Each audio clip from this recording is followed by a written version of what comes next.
こんにちは、旅ちゃんぽんです。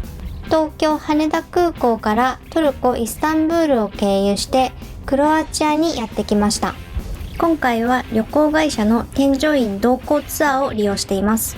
皆様の旅の参考になれば幸いです。利用する添乗員同行ツアーは比較サイトを参考にして検討します。東京発着で検索するとだいたい30万円台からのツアーが平均のようです。正直結構高いのですが、一生に一度行けるか行けないかというような遠方なので頑張って奮発することにしています。専用のバスに揺られて約5時間、クロアチアのプリトビツェに到着しました。プリトビツェの大きな国立公園の中にあるホテルに今日は宿泊します。ホテルのお部屋は歴史を感じる室内。こじんまりとしていますが、清掃が行き届いているようで清潔感があります。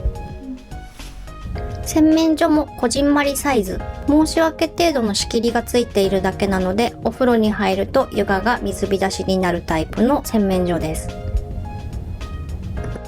とはいえ、新しいホテルにはない重厚感が趣があってなかなかいいものです。ホテルの夕食はレストランで牛肉料理をいただきます。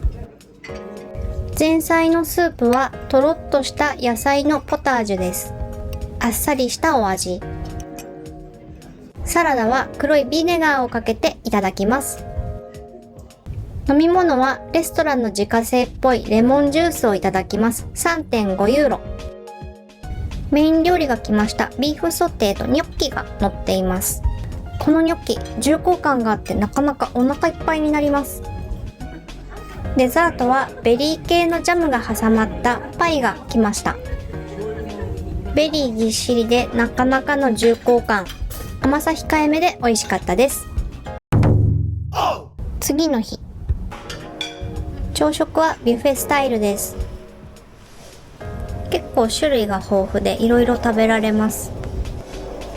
早く来すぎたっぽくてまだ会場が薄暗いです。スタッフの皆さんが厨房から料理を運んでいる最中でした。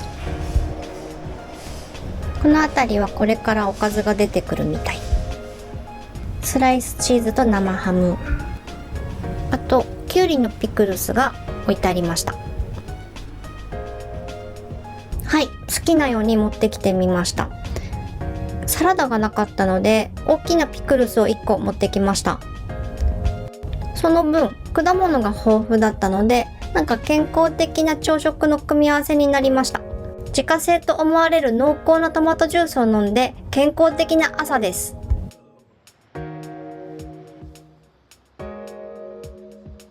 プリトビツェ古郡国立公園にやってきました。1979年にユネスコの世界遺産に登録されたこの公園。クロアチアとボスニア・ヘルツェゴビナの国境近くにある国立の自然公園です。何やら哀愁漂う熊の像。物憂げな後ろ姿です。公園内には実際に本物のヒグマが生息しているそうです。公園の中は標高が高いので市内よりも気温が 2,3 度低くなります。雨風をしのげる上着を持参した方が絶対にいいです。公園内にはあちこちに滝があって、その数はなんと92個。それぞれの滝は公園の中にある16個の湖によって結ばれています。湖が入浴剤を入れたかのようなエメラルドグリーン。ミネラルや有機物の含有濃度、日光の角度などによって異なる色合いになるんだそうです。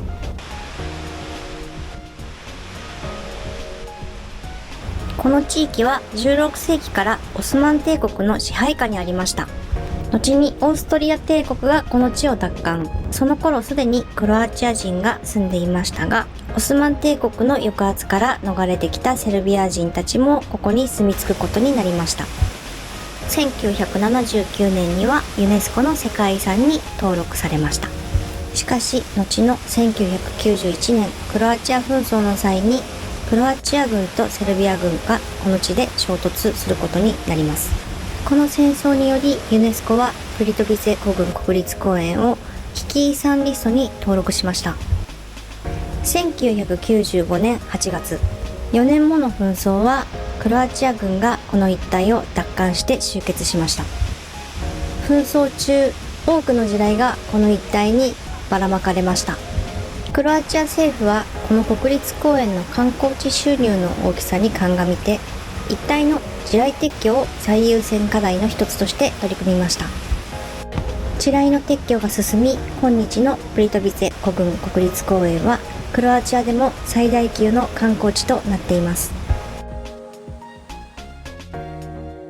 公園の中の売店に立ち寄ります。ちょっとしたお惣菜パンが売られています。入り口にあった看板のようなハンバーガーやホットドッグも注文できるようです。ホットコーヒーで一休み。公園の中には小さな巡回船が出ていて、湖と湖の間を船で渡ることができます。お待ちかねのランチタイムです。公園の中にあるレストランポリアーナにやってきました。まずはあっさりとした野菜のスープをいただきます。ポタージュとスープの中間といった感じの舌触り。飲み物はブルーベリーのジュースを注文してみました。グラスに注げばワインを飲んでいる気分になれてお得です。やってきました。プリトビツェ名物のマスのグリル。身は柔らかく塩気が効いていて美味しい。デザートは大きいパイが来ました。甘いものはそこまで得意ではないので頑張って食べます。中にはぎっしりとクリームチーズが入っています。甘さ控えめで美味しくいただけました。バスに乗って次の場所に移動していきます。巣の中で仮眠をとって疲労を回復。アドリア海岸のほぼ中央に位置する町シベニクにやってきました。町を流れるクルカ川がアドリア海に流れ込む場所に位置しています。アドリア海の東岸では最も古い町と言われています。どのぐらい古いかというと、11世紀にはこの町の存在が確認されているというほどに古い都市なんだそうです。壁には可愛らしいタッチで人魚や海の生き物が描かれていました。川沿いの建物は比較的新しく、道路もきれいに舗装されていて、古い街並みの印象はありません。埋め立てで拡張したエリアなのかなという感じです。開放感のあるのんびりとした街並み、小さな港町といった印象です。この撮影をしているのは1月ですが、夏は多くの観光客で賑わい、海辺のレストランやカフェでは地元の新鮮な海の幸を味わうことができるそうです。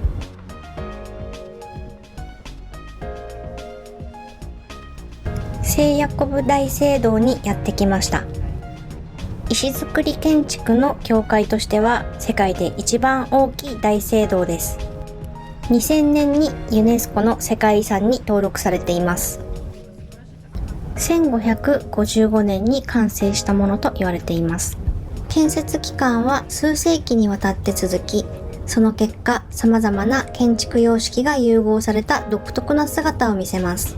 ゴシック、ルネサンス、バロックの影響が見られ、訪れる者を魅了します。洗礼室の天井。天井にはゴシックスタイルの天使の装飾が見事に施されています。大聖堂の特徴の一つはその美しい外観です。石造りの壁に細かな彫刻や飾りが施されています。外壁には71人の顔が装飾されています。教会の建設に関わった関係者が彫刻のモデルになっているそうです。聖ヤコブ大聖堂を出たところの広場です。街中の建物はすべて独特な石造り建築、重厚感がある建物が立ち並びます。街中の地面ももちろん石造り。この日は晴れていましたが、雨が降ったら滑りそうな足元です。訪れる際には底のあるスニーカーを履いていた方がいいと思います。当たり前ですが地面とても硬いので転んだら危険です。街のあちらこちらに石造りの路地や階段が入り組んでいます。中世の雰囲気が色濃く残る美しい街並み。数世紀にわたる長い歴史を感じさせます。旧市街は美しい広場や小さな庭園が点在しており、ゆったりとした散策が楽しめます。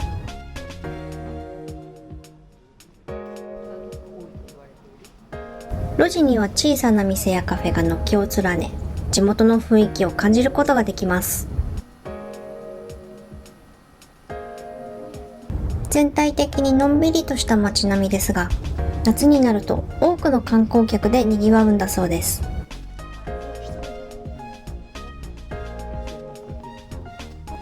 少し日が暮れてきました。日中とは違う幻想的な雰囲気です。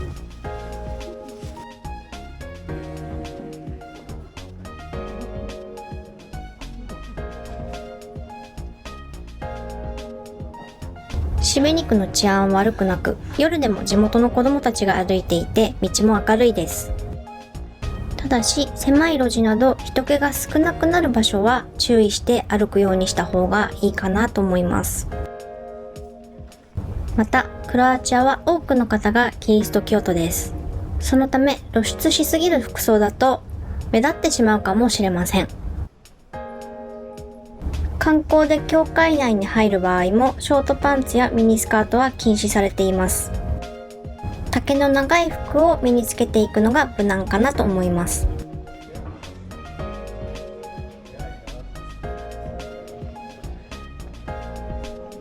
かつて要塞都市だったシベニク、旧市街は迫力ある城壁に囲まれています。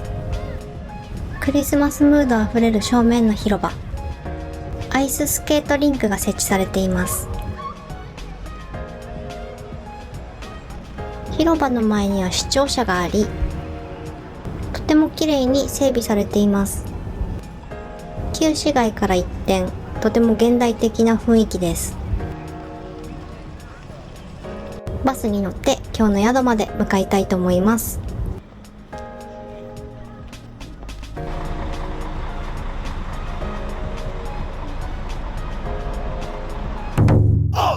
続く。ご視聴いただきありがとうございました。よろしければいいね、チャンネル登録をお願いいたします。